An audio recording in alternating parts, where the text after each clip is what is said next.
Hello everyone, welcome to Wind Down Wednesdays. I'm your host Paula Taylor and this is episode 172. This month has been a lot, and that is kind of where this topic is coming from today. We are going to talk about boundaries and the 5D. And if you find the word boundaries very triggering, we're actually going to talk about that. I'm going to talk a little bit about sometimes why I think that happens, and I'm going to give you an alternative phrase to use instead of the word boundaries if that feels like it works better for you. But I just want to talk a little bit about this moon cycle we're finishing up. And these topics are they are ever relevant, I guess. But as I'm filming this, there's a little bit of a topical time thing happening I'm going to talk about. This topic will be evergreen. That's the word I was looking for. And I've been having a little bit of issue with the internet being unstable, so hopefully everything's coming through. If I see the little thing saying trying to reconnect, I will stop and kind of wait, and hopefully we won't have any dropout in the audio. Again, this is the chaotic energy we're living in right now, and we need to learn to work with that and not let it jostle us around so much. Sometimes that's easier said than done. So each moon cycle for the past several months, for sure, has felt very thematic to me. There's like a theme that we are all working within, and our individual work may be greatly varied within that, but the overall theme is coming up for the collective. And I've been talking about it. We had a couple cycles of release. I've been talking about this a lot on TikTok. If you follow me there, I do usually bi-weekly, so twice a week I do an energy update, usually on Monday and Friday. A lot of times I talk about where we are in the moon cycle, what that means. So if you want more of that, you can find me on TikTok at Paula Taylor Energy, all one word. So this moon cycle that is finishing up on Friday, so today is October 30th, it's Wednesday, we are finishing up this moon cycle, and this moon cycle has been all about boundaries, setting boundaries, and clarity. We're going to talk a little bit more about that. Getting clear about what you want in your life, getting clear sometimes about what you don't want, getting clear in relationships, getting clear in situations, leaving situations that aren't serving you, stepping into new situations. All of this is very much related to boundaries. And this has been coming up for everyone I know. Personally, it's been coming up for a lot of the clients I work with. It's just been coming up. It is a collective theme that we're dealing with. So that is why we're doing this topic right now. And we're going to talk a little bit about boundaries, and then we're going to talk a little bit about boundaries and the 5D. And I've done a whole show on that. You can go back and listen to what's the deal with the 3D, 5D timeline split. Essentially, we are being invited humanity-wide to expand out of or beyond, because we're still in the 3D. The 3D is what we live in. But the 3D is, at this point, to those of us who are ready to expand, the 3D is feeling more fearful. It's feeling more dense. It's feeling more muddy versus clear. The 5D is a little bit like seeing the forest rather than the trees. It's this expanded view. It's a step into service, stepping out of the ego to the extent that we can. We still have an ego. The 3D is contained within the 5D. That was last week's show, which was a really good topic. The last couple of weeks, somebody got some really beautiful feedback about episode 170 and how powerful that was. And this person said they were sending it to everyone. And I was like, I honestly was in such a channeling state. I need to go back and listen to it, because I remember finishing it and thinking, wow, it felt important, but I actually don't remember what I said, which sometimes happens when I get really in the flow of channeling. So just a little bit of background on what's the 3D, what's the 5D, because I use that terminology. I'm not a super big fan of those words actually, but it's sort of a shorthand to express this idea of this expansion of humanity. We'll talk a little bit more about what boundaries have to do with that. But let's talk a little bit about boundaries. And it's interesting to me, even the word boundaries is very triggering for some people. And I want to talk a little bit about why I think that happens. And then I'm going to give you a different way to word this idea. So if you're somebody who feels really triggered by maybe even me just bringing up boundaries and you're like, F this lady, I'm turning this off, like, give it a minute, because you might get some clarity here that will help you moving forward. Because boundaries are extremely important. And what happens for most of us, the reason that sometimes even the word boundaries is triggering, is that we are raised in situations in which healthy boundaries are not modeled for us. So what does that look like? What does that mean? It's all along a spectrum of having absolutely no boundaries to having really rigid, strict boundaries.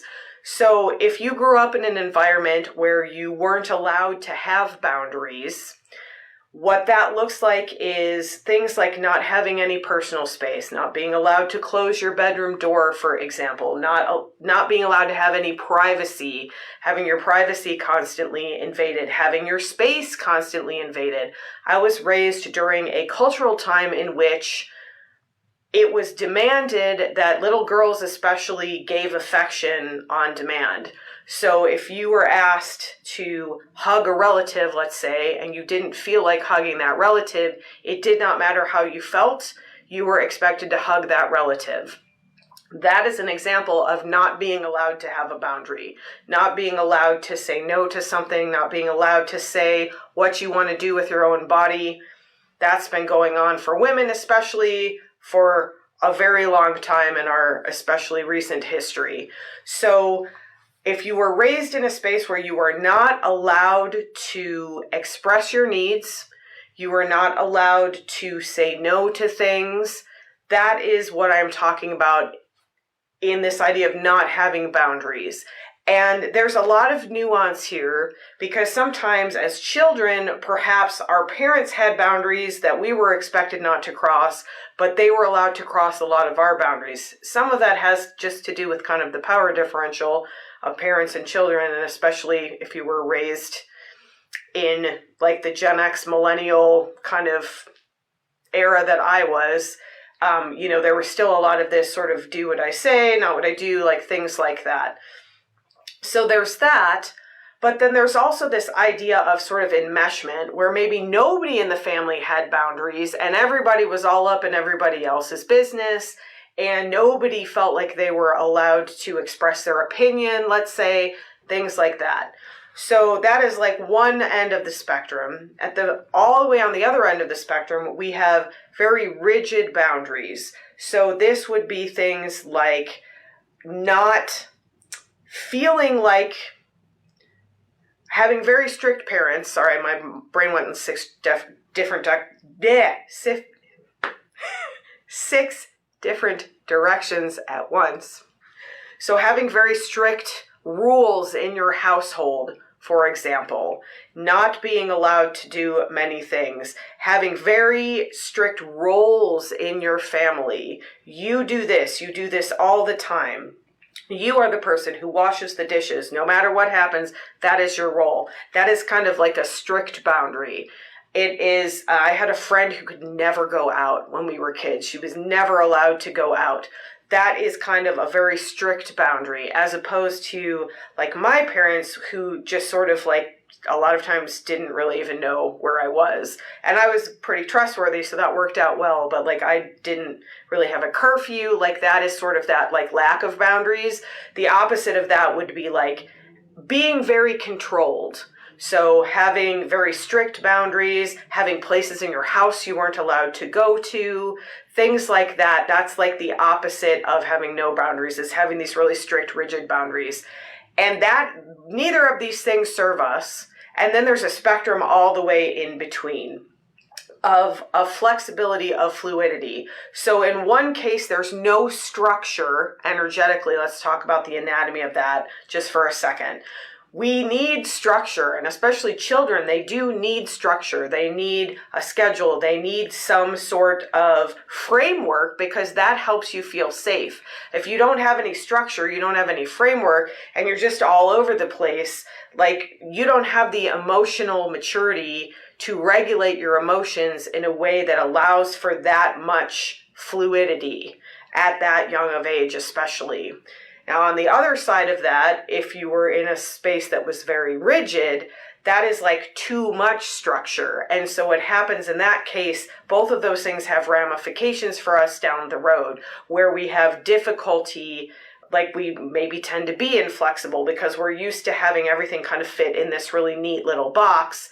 And if it's outside of that box, it's a little bit triggering. So all the way in between there's a spectrum, and I just kind of illustrated absolutely no boundaries and then absolutely rigid boundaries. And again, there's a lot of nuance here. In certain areas of your life, like I have a friend who has very good boundaries when it comes to her workspace, and she can do what she needs to do, and she feels empowered, and she can stand up for herself, and she can speak. But maybe in her personal life, things feel a little bit, she has less confidence in her boundaries, or her boundaries are less defined. So there's different areas of our life in which boundaries serve us. So if just the idea or the word boundaries is really triggering to you, first of all, you've got an issue with boundaries, and sometimes people don't want to hear that, and sometimes that's why it's triggering. But also, your idea of boundaries may bring up a lot of these things that didn't serve you as you were growing up. Really rigid boundaries. If you grew up in a house that where people didn't express affection, they didn't touch each other, they didn't tell each other that they loved each other, that's kind of in that really rigid, kind of strict space. So if you get triggered by boundaries, the idea of boundaries, the word boundaries, you got an issue with boundaries. And sometimes people don't even want to hear that.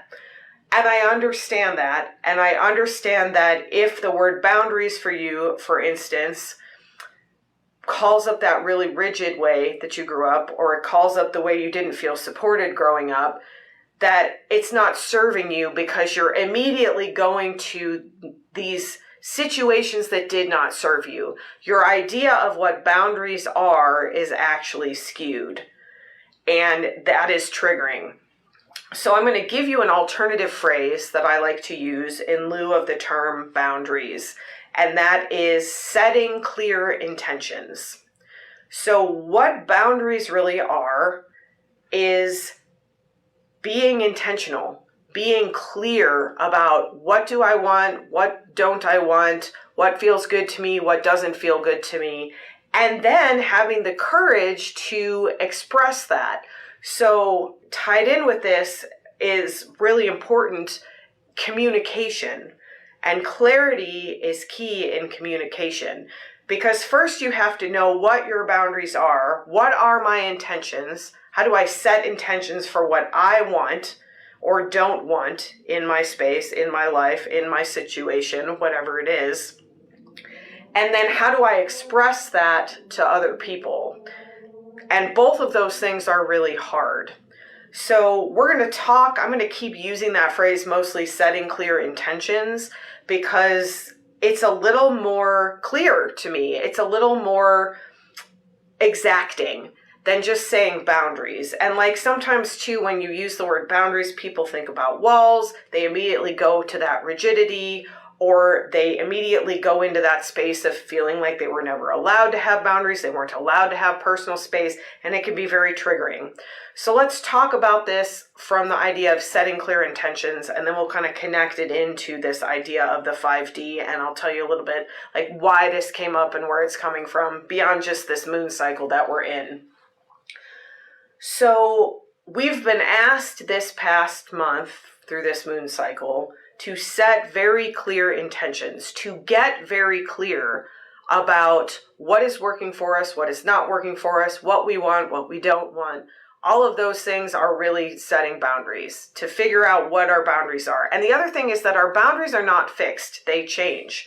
So this idea of setting clear intentions is really helpful because your intentions change from time to time, and it's okay to change.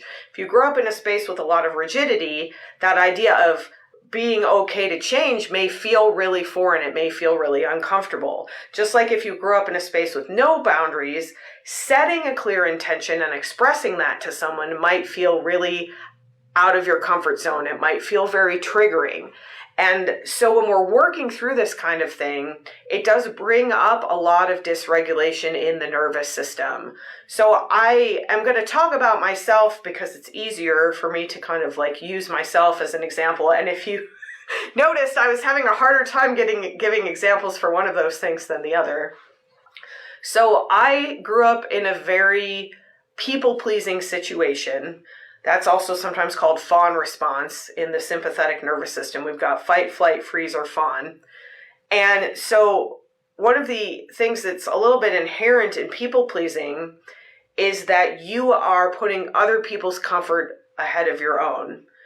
And that is having a lack of boundaries.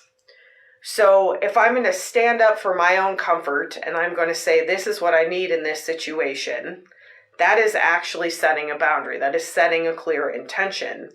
Now, where we get tripped up is that when we have to express that to another person or in another situation, there's no guarantee that another person, situation, whatever it is going to respect the clear intention that we've set.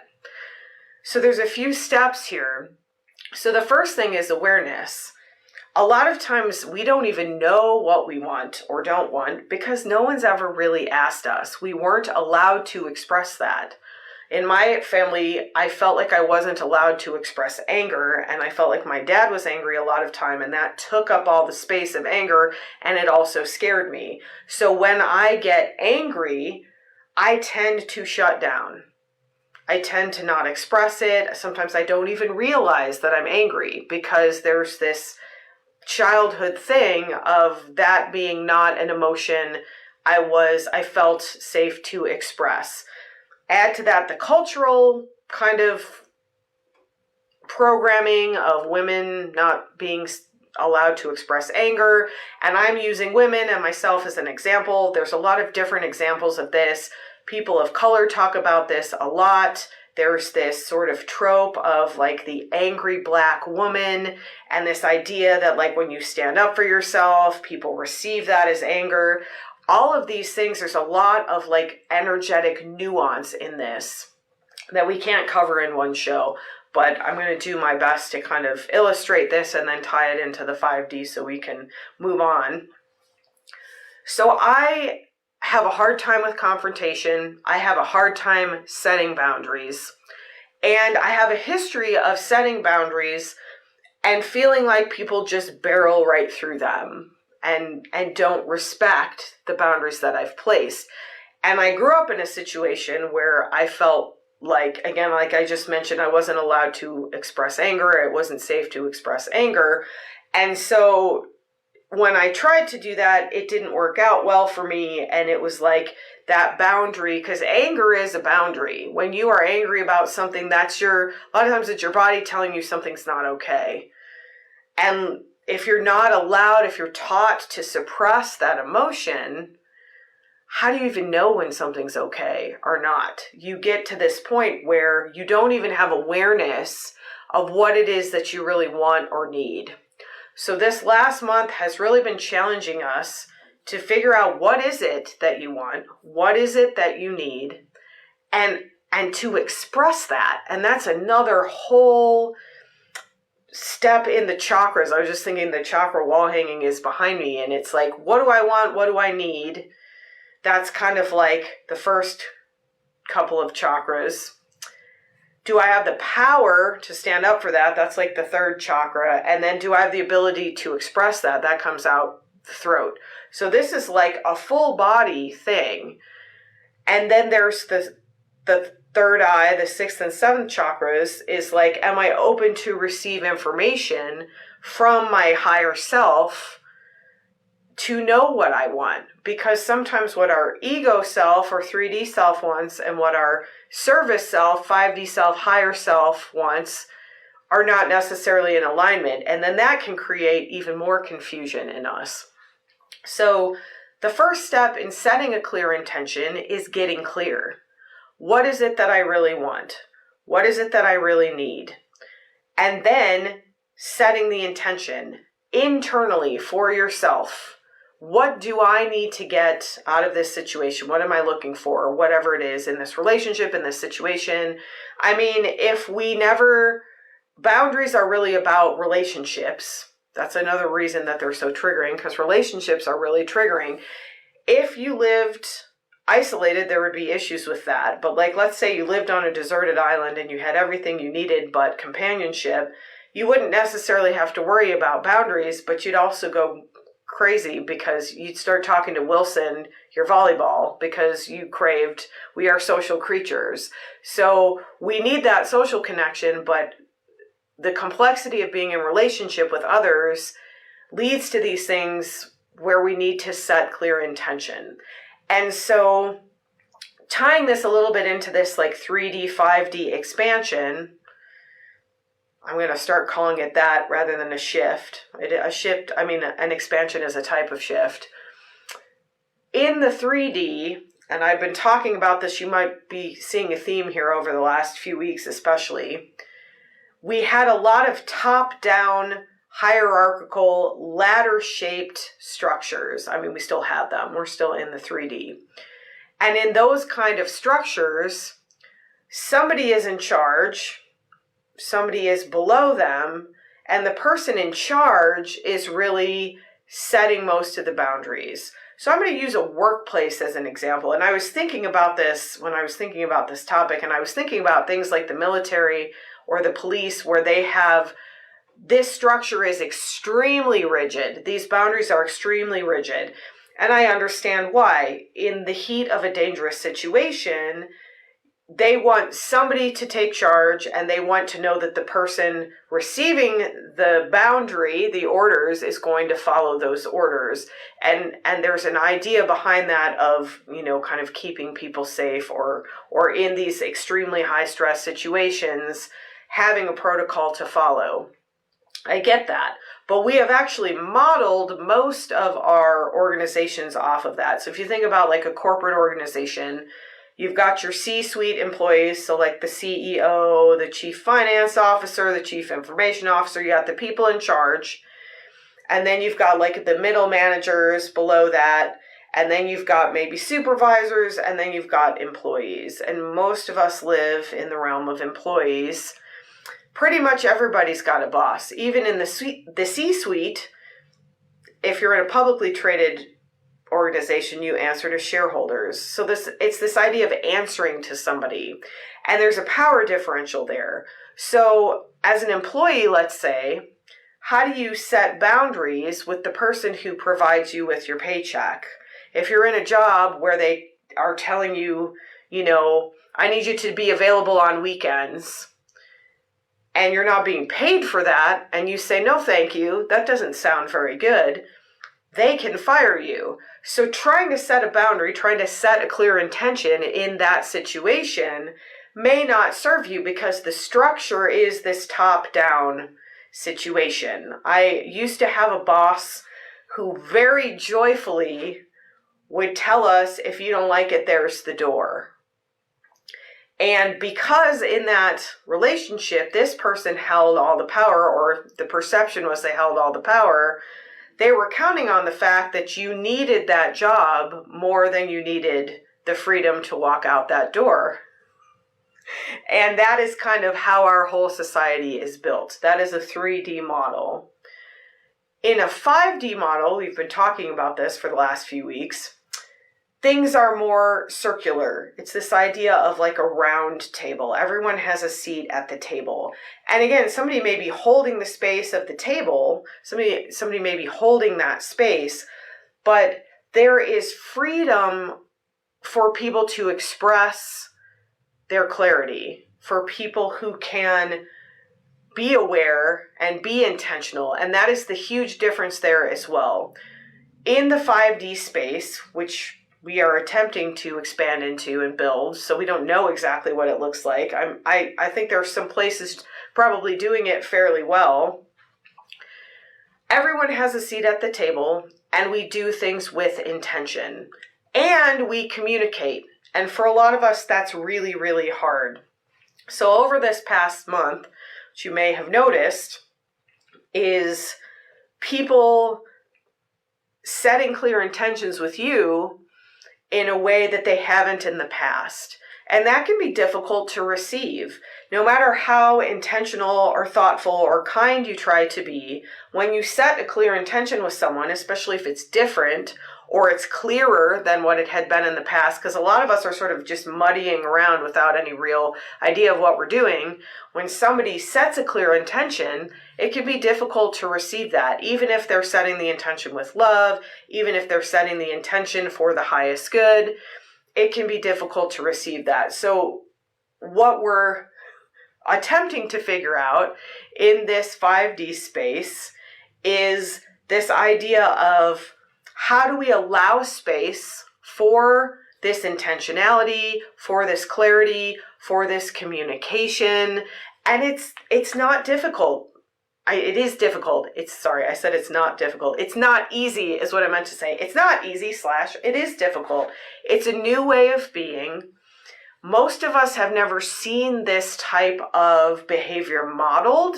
So we're kind of flying blind. We're kind of setting a new modus operandi of how to behave. And it's something that I have been grappling with personally for quite some time now, because I hold this space of the business that I'm in, which is essentially me, but I have more people kind of coming in at this point. And then I hold this virtual space of this virtual community. So I've always been really great one-on-one, but even there, sometimes it can be really difficult to set clear intention. And sometimes people are communicating their intention with you and they're being clear about it, but they don't actually recognize it for themselves. And that can be difficult too. Someone might be telling you what they want or don't want. And when you reflect that back to them, well, I'm hearing you say this, then they'll say, well, no, that's not what I meant at all. And so there's a lot of room for error in this. There's a lot of room for muddiness versus clarity. There's a lot of room for disharmony versus harmony. There's a lot of room for contraction versus expansion. And this is one of those areas where the more grace we can give each other, the more judgment we can release, the more we empower each other to figure this stuff out. And again, it all goes back to intention and clarity, setting clear intentions. And you can't set clear intentions with others until you know what your clear intentions are for yourself. And it's also, that's the other thing, in this 5D space, there's a lot more space for flexibility and change. There's space to say, hey, I am so sorry.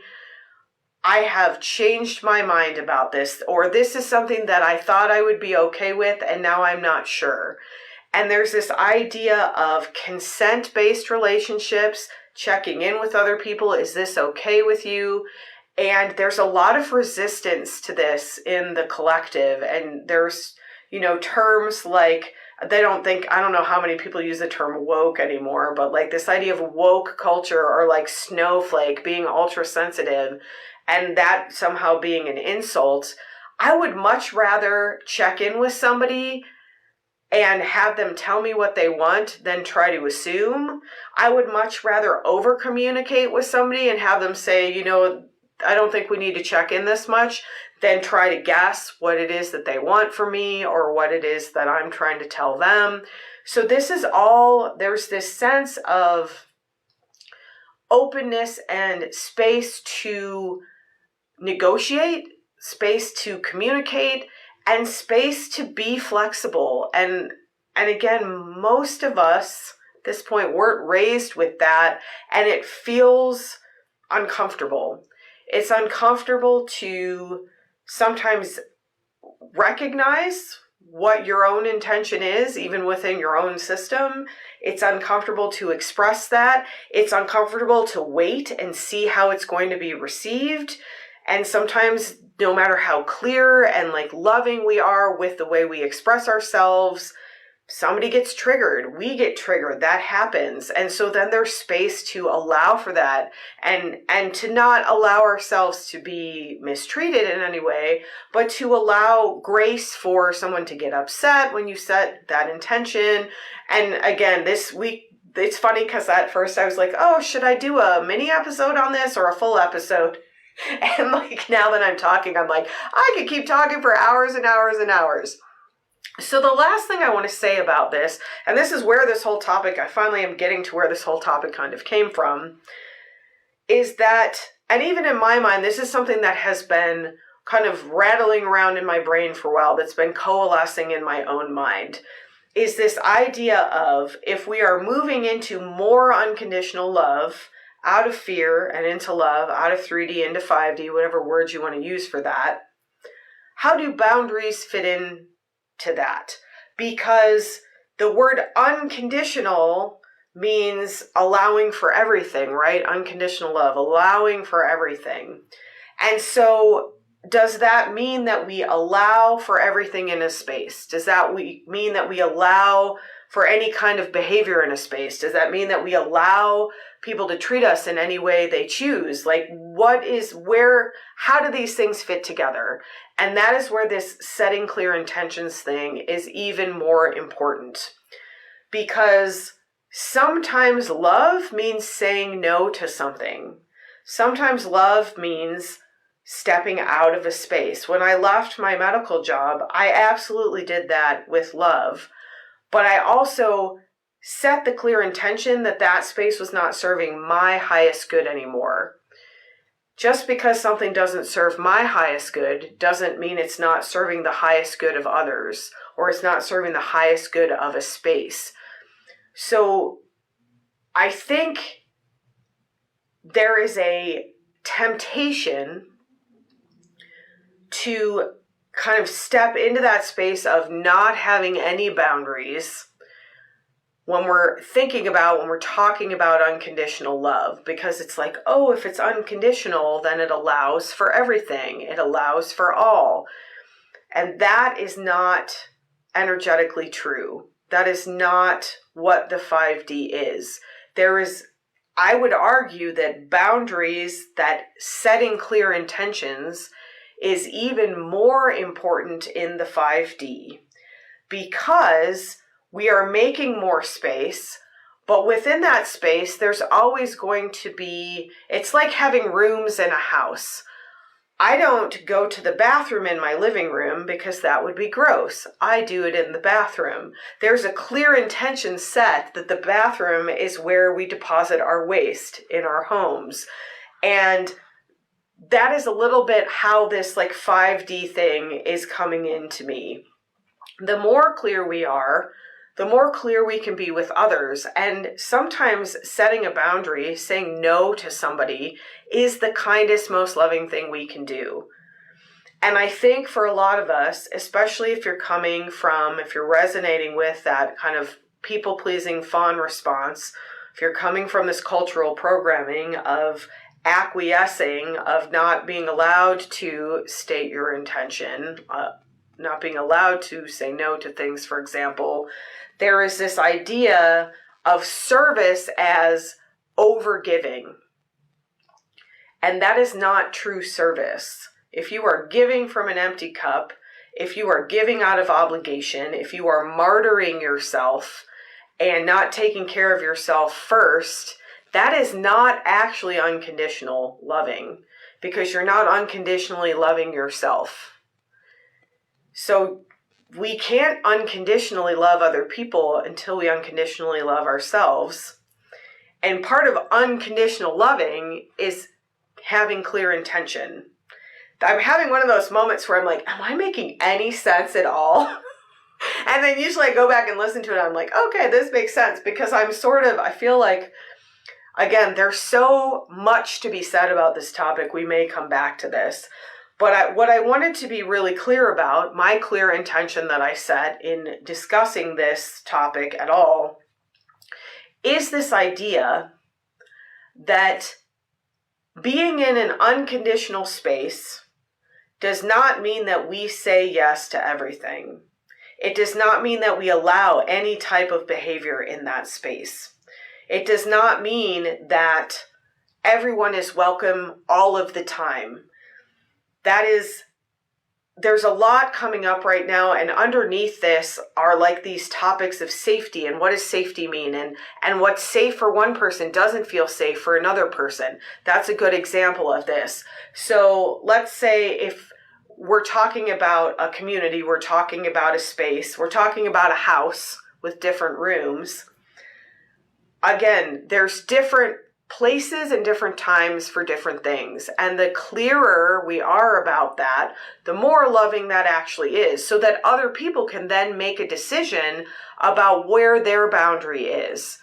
So we present this space and we say, I intend for this to be a 5-dimensional space. Let's say I'm thinking now of my online community, the Spiritual Integration Sanctuary. I don't know what feels safe to everyone in that space. I can set the intention for safety, but what feels safe for one person may not feel safe for another person. And that is why communication and clear intention is so important, so that when you go into a space, you can decide for yourself, is this serving my highest good? I'm going to go back to me in the medical job because I think that's the clearest example. When I entered into that space, I felt like it was serving my highest good at that time.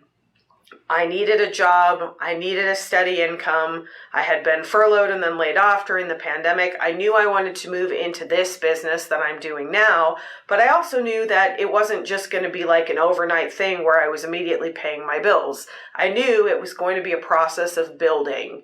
And so to support myself in that process of building, it felt like it was in my highest good to step into this space where I had this medical job, and it served me very much until it didn't.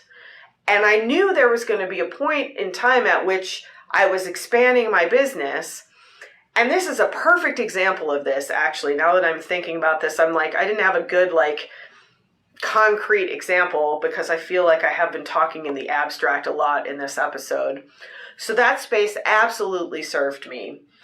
And it's not like one morning I woke up and I was like, this is not serving me anymore. It is not usually that clear. There were starting to be signs in my system that was no longer serving me. I didn't look forward to being there. I felt somewhat dysregulated in that space. I felt like I would be serving more in other spaces. So there was things coming up, but this was a gradual thing where in my own system, I had to get the clarity about what my intention was and about whether I felt like I was serving and being served in that environment. And then there came a time at which I kind of knew on some level that I felt like it wasn't serving my highest good anymore. But then I had to deal with the fear that came up, and exactly about this very topic we're talking about.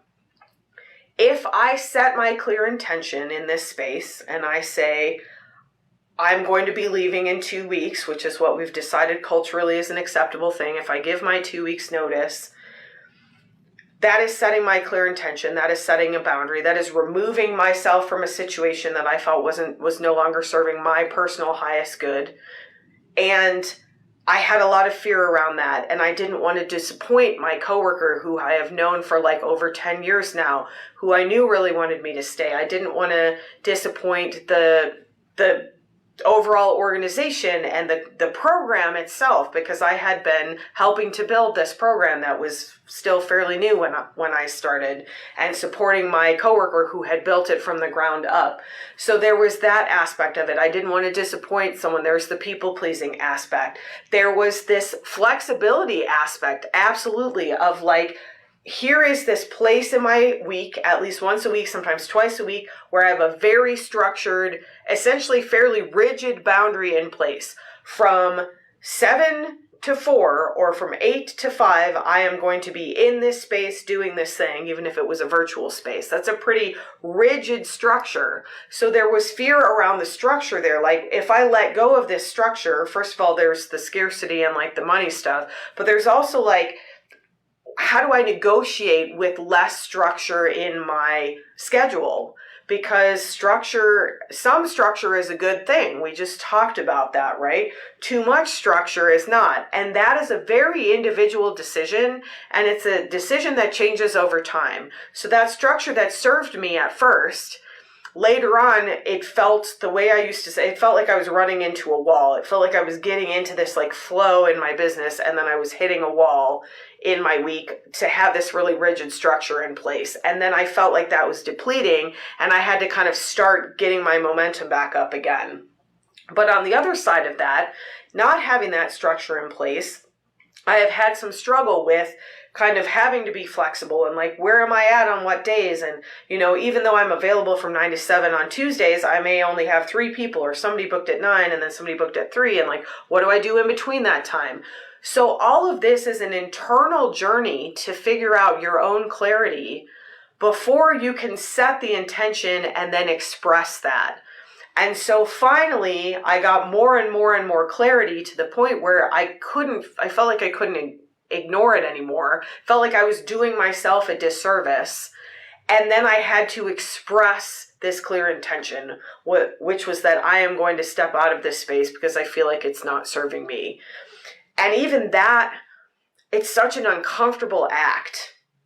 And this is a great example because that is not a space where I was like being abused. It is not a space where it felt particularly toxic, other than the overall toxicity of the medical field, which is kind of like pervasive, like, ugh.